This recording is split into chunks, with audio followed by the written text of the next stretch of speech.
I do wholeheartedly agree with that. I think that fear is one of those things that it's the root of everything in our life that is not good.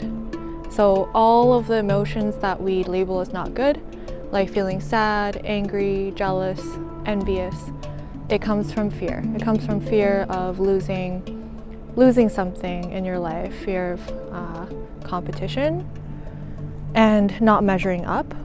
And it's all these limitations that you've somehow put on yourself through whether it's like conditioning or whatever.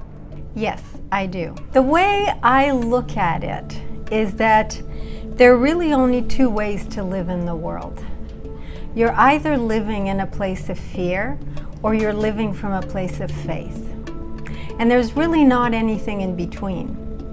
So to me, life, the purpose of life is to ultimately overcome our fear and to live in that place of faith, that place of grace, that place of love. Agree that strength comes from facing fears or conquering fears, but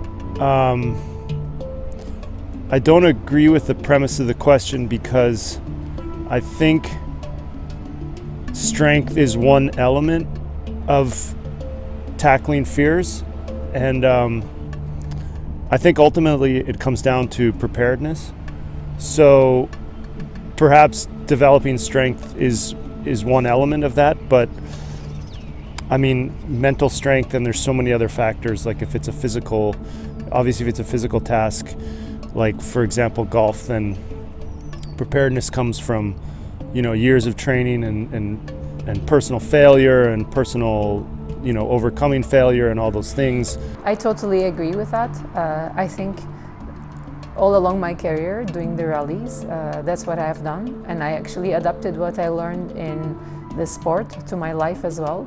I think if you're not able to face your fears, you will find a way to run away from them, which makes you, maybe on the outside, it may make you a stronger person by the looks, but it's just faking it. I think it will make you a much weaker person because you will keep on running away from your fears. Yeah, I mean, I definitely agree with that statement of like, you know, you only become as strong as you put yourself in certain situations. Absolutely, and I want to talk about fear, so take a step back and define what fear is.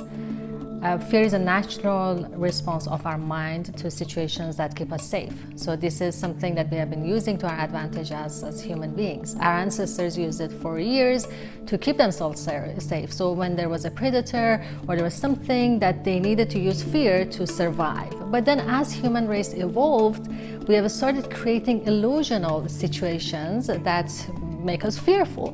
So let's say fear of getting judged, or fear of not getting accepted, or fear of failure, or fear of, with entrepreneurs, believe it or not, fear of success. So these are a lot of times, these are illusional fears that we have created as human beings. So if you want to, for example, talk about one of them, fear of failure, we see it as something, we see failure as something negative.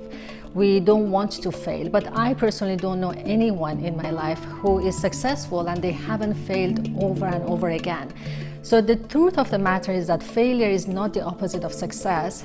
It's an integral part of success. So in order to be successful, we need to fail over and over again, but yet we still have that fear of failure in our mind, which is completely illusional.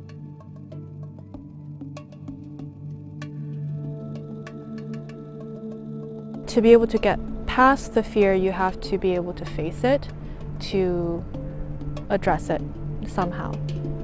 I think that for most people, you kind of live in a comfort zone, like a bubble of comfort, and nothing in your bubble of comfort triggers you because you made it that way, you know? But then if nothing triggers you, you can't really address what the problem is, and you're always living in this constructed place of organized comfort. So for me, the way that I challenge myself is if something makes me feel uncomfortable, I kind of step into it and test the waters to see why I'm reacting that way. And that's how you find out what's in yourself that needs work. One of my biggest fears is public speaking. And it's been that way for a long time. And I think it's a very common fear for many people. And I remember in university, I literally would be hyperventilating before a presentation in front of people, you know. Yeah, you too? Yeah. It was pretty bad. And I was able to get through it, but I'm like, why do I suffer through the entire preparation process and to be able to do this? And then when I started yoga, I look at the teachers and I'm like, wow, they're so comfortable walking around and teaching, comfortable in themselves. And I never thought I would be able to get up there and teach.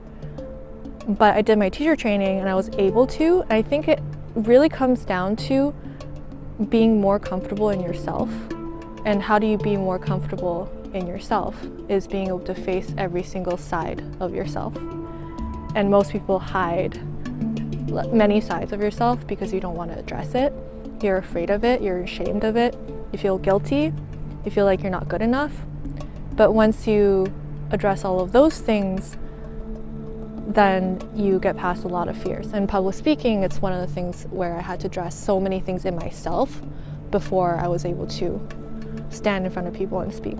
So in my own life, there's a few things that I've done. As a psychotherapist, there's a lot of strategies that I use to continuously and examine my fears, to examine my thoughts, because fear is really an emotion that comes from my thinking.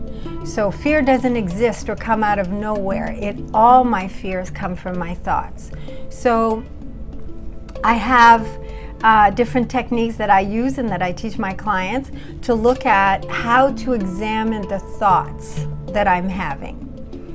And that's very helpful, okay? And sometimes just examining that thought can allow me to relax and to be confident and to be at peace.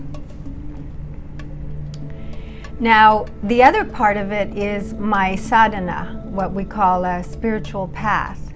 So being able to meditate and to have that relationship with God is ultimately what will free me from my fear.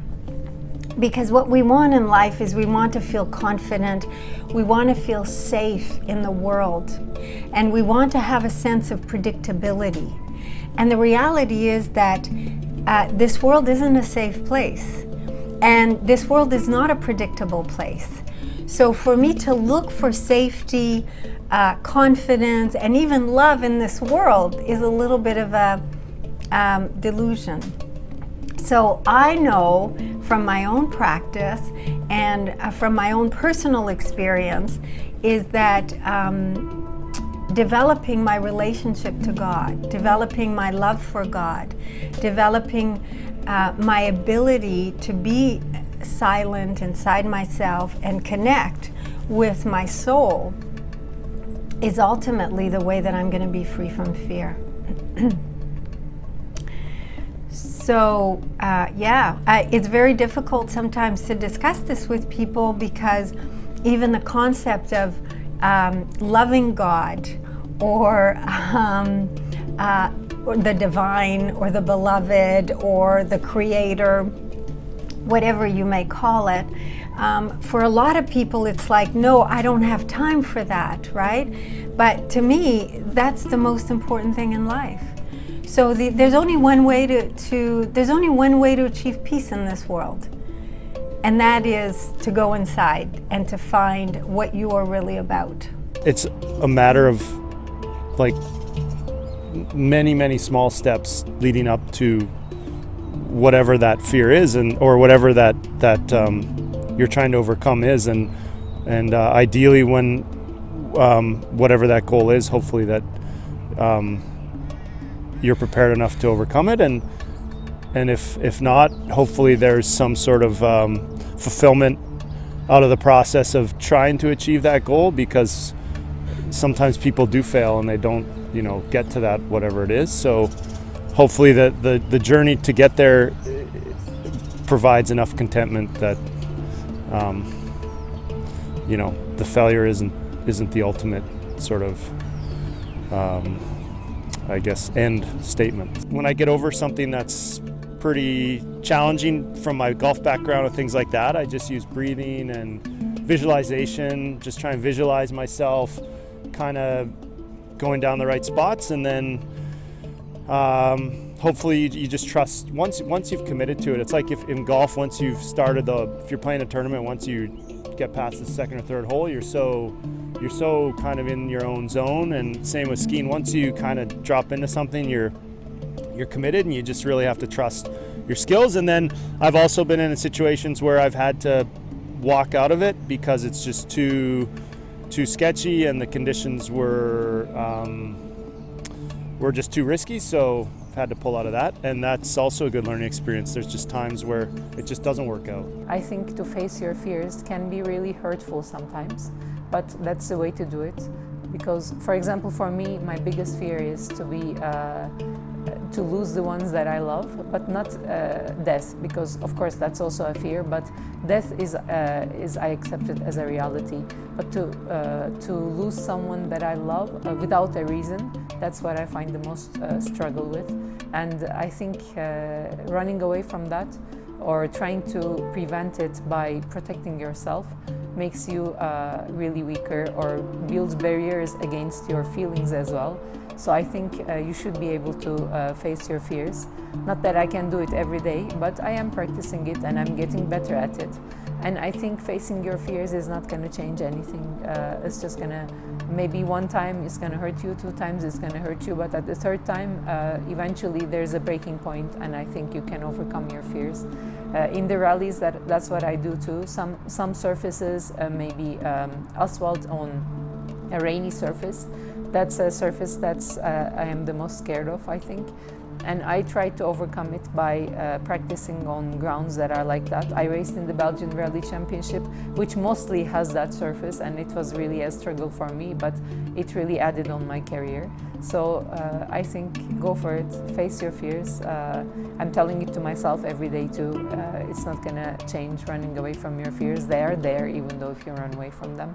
But to face them might actually change something. If I wanted to grow confidence, let's say, and my fear was, you know, people not liking me or people judging me, or like what are people going to think if I go and have a conversation with them? Like, are they, you know, are they going to make fun of me? Like if you know, a lot of people have that fear, right? And it has to do with a lot of, it's like also a self-image piece, like where you're not comfortable with yourself, you're not confident in yourself enough, and you don't believe in yourself in order to do that. But obviously that belief doesn't come overnight. You can't just be like, oh, tomorrow I'm going to wake up and, you know, I'm just going to be confident and I'll go out and I'll talk to people, right? So what I've been doing recently, actually, over this past year, over the last couple of months, more so just getting out there and talking to people, because if I'm afraid of that, I need to actually go do it in order to overcome that fear, you know, and then when you get certain responses, you know, like there'll be days where you'll talk to people and they won't necessarily, you know, click with you, but then there's some people that you really do click with, and you know, they actually want to talk to you, and we just have to understand that like not everyone's gonna like you. And I think the confidence piece comes from, you know, I'm confident enough that when I go and interact with people, they're not gonna like me, and that's okay. Like, you know, that's where I think that's where you grow, and that's where the growth comes from, and that's where eventually that fear won't be a fear anymore, right? Like when you've already done it, you've overcome it, you're like, I'm not scared of that anymore, right? Like do it to the point where you're not afraid of actually initiating an action,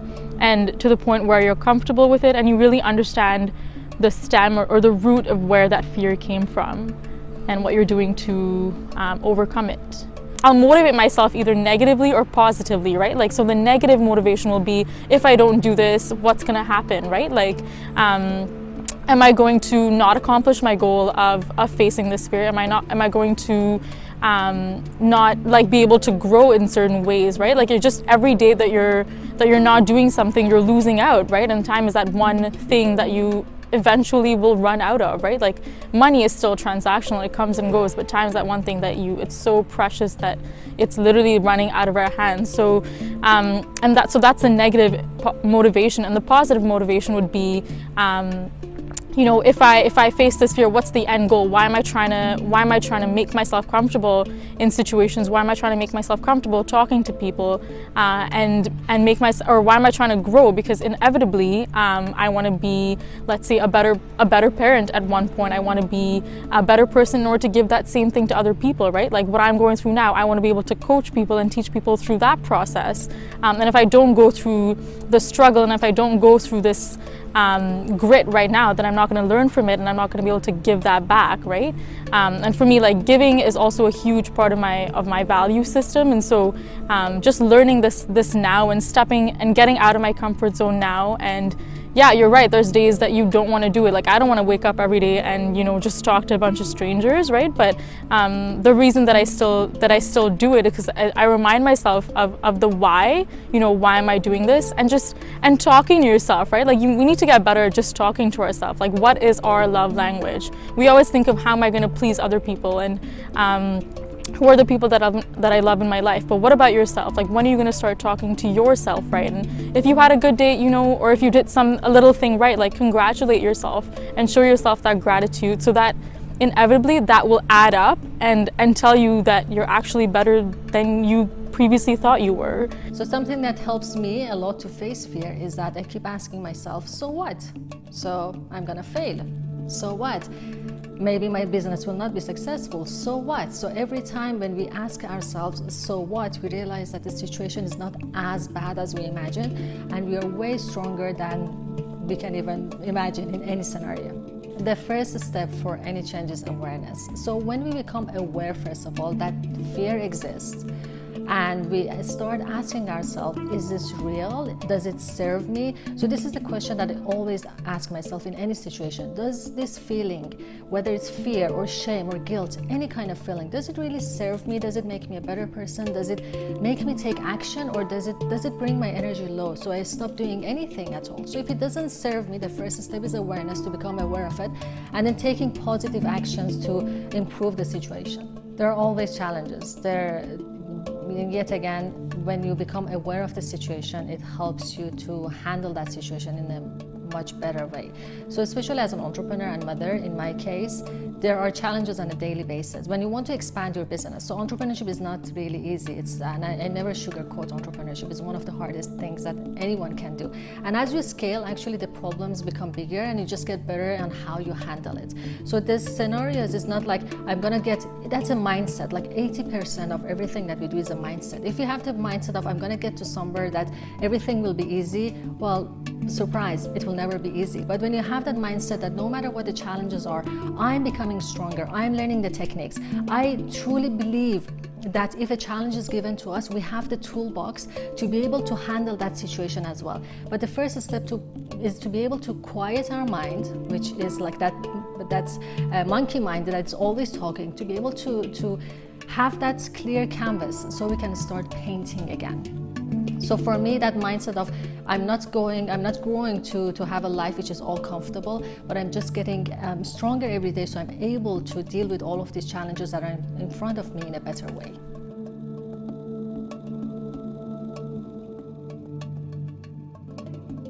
The first thing that comes to mind is being proud of myself. So I would say being proud. And I say that in hesitation because it's different from pride, which is a whole other topic, but yeah. Joy. Absolute joy. Deeply satisfying. I think it's an important practice that hopefully most people get the opportunity to participate in, because I think it's like really, really good for one's self. Relief and freedom. I feel relieved. The instant feeling after overcoming certain things, whether I liked it or not, whether I liked the process, there's always a feeling of relief that I've done it, I've overcome it, you know. I don't care how it went, but it's done. And so, yeah, feeling of relief. The first thing that comes to my mind is growth. I believe life is constant growth on a daily basis. Would love to hear techniques that works for you. DM me here if you are interested to share them with me and the world.